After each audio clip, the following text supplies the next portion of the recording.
Assalamualaikum warahmatullahi wabarakatuh. Rio Hotspot Lover, selamat datang kembali di Rio Hotspot Channel. Perjalanan Sadil Ramdhani di Indonesia selesai untuk sementara ini. Sadil balik ke Sabah FC di Malaysia. Waduh, nggak jadi saga transfer dong di Indonesia. Belum tentu.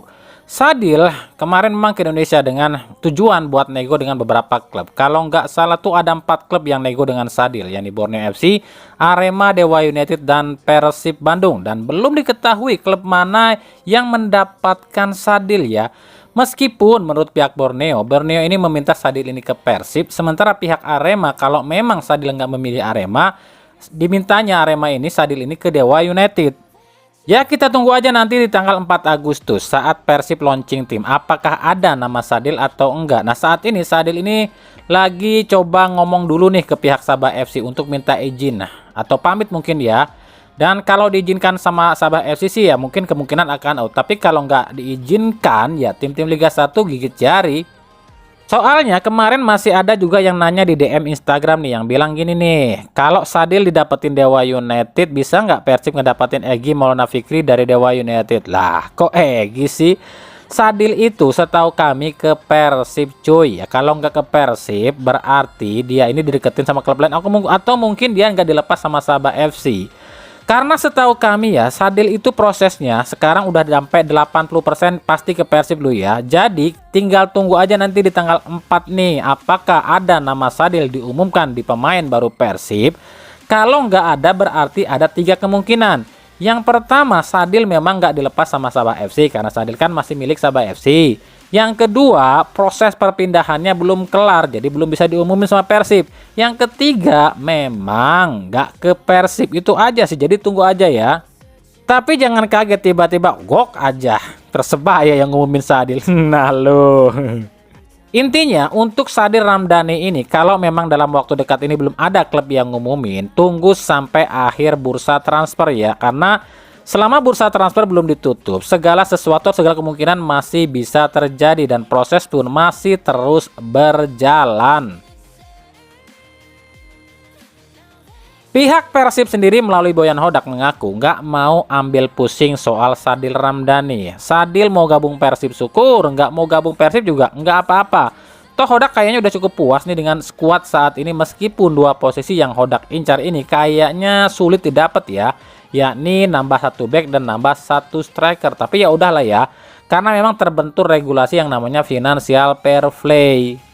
Jadi intinya para pemain yang sempat dirumorkan atau digosipkan ke Persib itu sebenarnya bukan cuma rumor semata, tapi memang didekati oleh Persib. Tapi lagi-lagi ya, adanya namanya financial fair play ini bikin Persib ini agak ngerem cuy. Bahaya cuy kalau dari awal musim udah jor-joran terus tiba-tiba jeblok di liga, bisa-bisa di pertengahan musim Persib nggak bisa belanja dong. Nah ini kan yang bahaya. Jadi maksudnya Persib ini direm dulu, nggak terlalu jor-joran di awal musim sambil lihat kondisi dan situasi. Kalau dirasa ada yang nggak sesuai di liga ya ini bisa diperbaiki di pertengahan musim karena masih ada sisa duit di awal musim. Gitu loh maksudnya.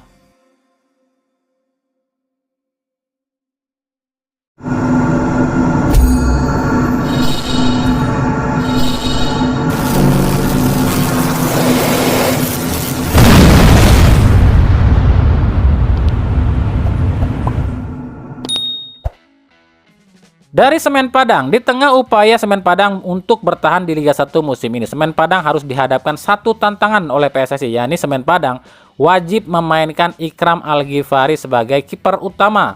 Selama Ikram gak dipanggil timnas ya ini sih bukan tantangan namanya. Kan emang Ikram jadi kiper utama meskipun ada Diki Indrayana, Mizwar Saputra, Fahrul Razi Kuba, tapi kan tetap aja Ikram akan jadi utama. Dan Ikram ini adalah satu-satunya pemain Semen Padang yang ada di timnas lo ya, di semua kelompok umur lo ya. BTW, apa perlu kita sebutin nih? Dari klub mana aja sih pemain timnas U19? Oke lah, kita akan sebutin aja, mungkin ada yang belum tahu kali ya. Ada Ikram Al-Ghifari dari Semen Padang, Wayan Arta dari Bali United, Fitrah Maulana dari Persib Bandung, Kadek Arel dari Bali United, Sultan Zaki dari PSM Makassar, Iqbal Gwijangge dari Barito, Mesah Al-Hamzah dari Persija, Felix Kamuru dari Barito, Rizar Subagja dari Borneo FC, Alvarezi Buffon dari Borneo FC, Welber Jardim dari Santos FC Brazil, Caviatur Rizky dari Borneo FC, Tony Firmansyah dari Persebaya, Doni Tripamungkas dari Persija, Rizky Afrizal dari Madura United, Aman Ola dari Lagrones Pro di Belgia ya, Arliansyah dari Persija, ada Arkan Kakak dari Persis Solo, M. Ragil dari Bayangkara FC, Mufli Hidayat dari PSM, Jens Reven dari Dordrecht 2 di Belanda, dan Mufdi Iskandar dari Persiku Kudus.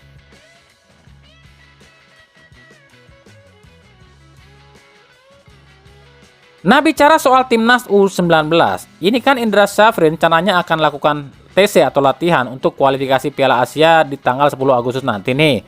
Tapi belum juga apa-apa, udah ada aja yang protes nih. Salah satunya adalah pelatih Borneo FC, Peter Huistra.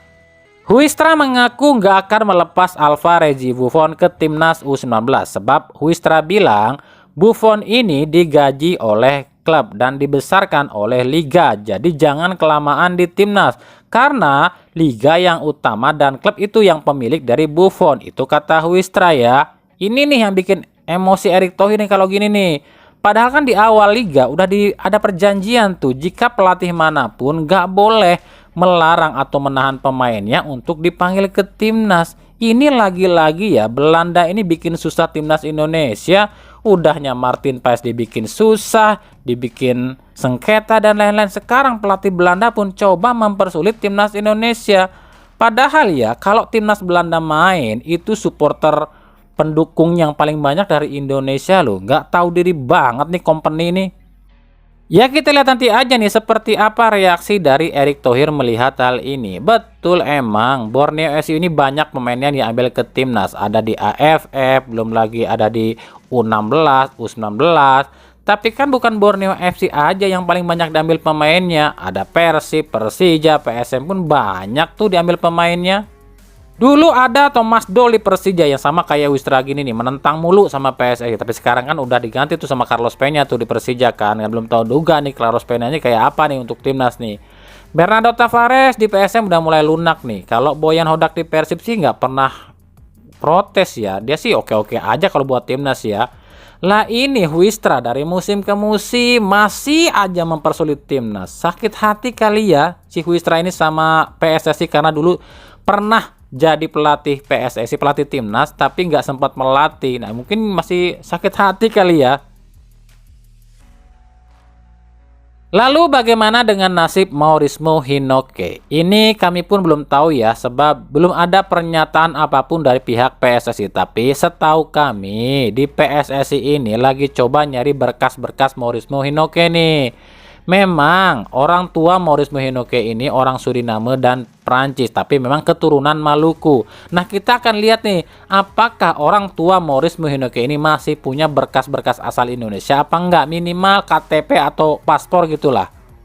Cuma buat kami gini loh ya, seandainya saja Maurizmo Hinoke ini nggak menonjol di timnas U19, mungkin ya pasti tuh Belanda nggak akan tuh tertarik sama yang namanya Hinoke. Dan kalaupun nanti Belanda ini mempersengketakan Hinoke, kan aneh juga nih, Hinoke ini cuma lahir loh di Belanda. Orang tuanya kan bukan orang Belanda, orang Suriname dan Perancis. Lah, yang Belandanya di mana? Di buyutnya. Ya berarti sama aja dong dengan Indonesia. Entahlah, liar KNVB, dasar company emang.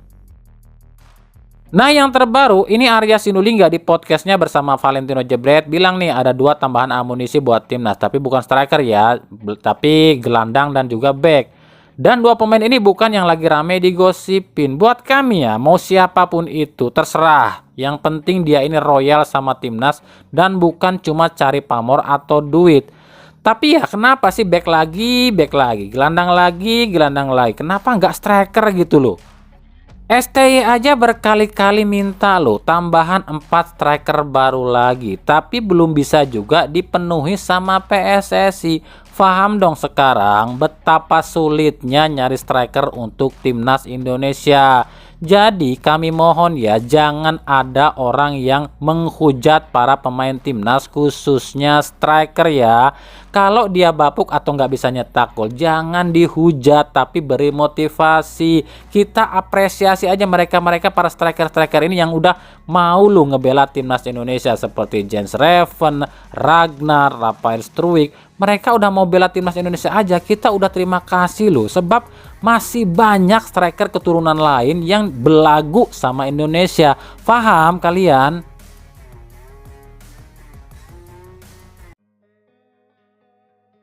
Oke, ini ada satu berita dari salah seorang penyerang timnas Indonesia, yakni Ronaldo Kuateh. Ronaldo Kuateh resmi berpisah dengan klub asal Turki Bordumspor. 2 musim Ronaldo di Turki ini nggak main sama sekali ya, dan lebih banyak berkutat dengan cedera. Kini Ronaldo resmi pindah ke klub luar ya, tapi nggak pulang ke Indonesia ya, tapi ke Liga Thailand bersama klub Muang Thong United. Isu yang beredar, ada peran Asnawi dan Sintayong atas kemindahan Ronaldo ke Thailand. Jadi Sintayong ini mencoba menawarkan Ronaldo ke beberapa klub di Thailand, dibantu Asnawi katanya. Tapi ini baru sebatas rumor ya, benar apa enggaknya kami pun nggak tahu ya. Cuma buat kami, baguslah kalau Ronaldo ini ke Thailand, sebab ya percuma juga main di Liga Turki kalau cuma jadi bahan iklan dan pajangan doang, alias penghangat bangku cadangan. Yang mending ke Liga Thailand ya, siapa tahu kan jadi pemain reguler, dan Indonesia masih punya stok striker.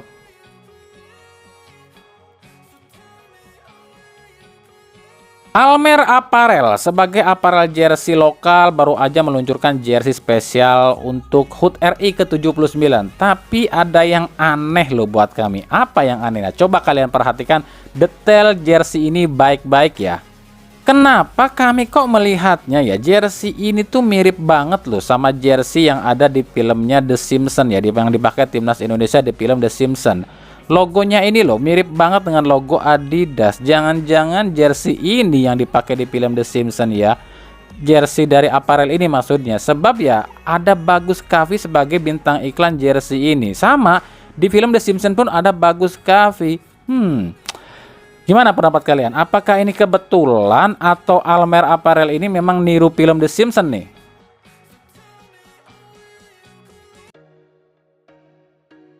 Dari Persebaya, jelang launching tim hari Minggu ini, Persebaya dipastikan menambah 1 amunisi asing ya. Tapi kami belum tahu nih apakah dia ini back atau striker.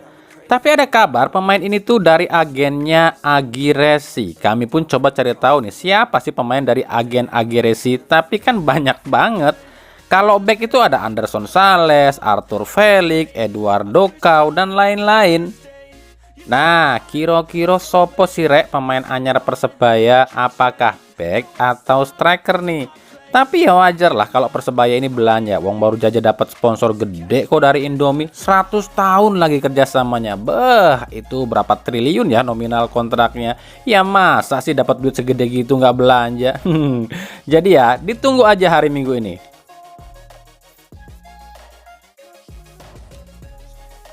Dari Bali United, bek timnas U19 Kadek Arel mengaku sudah ditawar oleh 3 klub di luar negeri, yakni Gamba Osaka di Jepang, Johor Darul Takjim di Malaysia, dan Buriram United di Thailand. Kadek sendiri mengaku tertarik main di liga luar, tapi itu tergantung pihak Bali United. Kalau pihak Bali United mengizinkan, ya tentu Kadek sangat ingin main di luar negeri. Ya pasti maulah Bali United ngelepas Kadek Arel ke liga luar. Kan artinya kalau Kadek Arel ke liga luar, Bali United udah nggak ngirim pemain lagi ke timnas dong. Kan aman sentosa ini klub lain mah ompong karena pemainnya dipakai timnas. Dia mah kan nggak ada satupun yang diambil timnas, gitu kan? Ya pasti setuju lah kalau Bali United mah.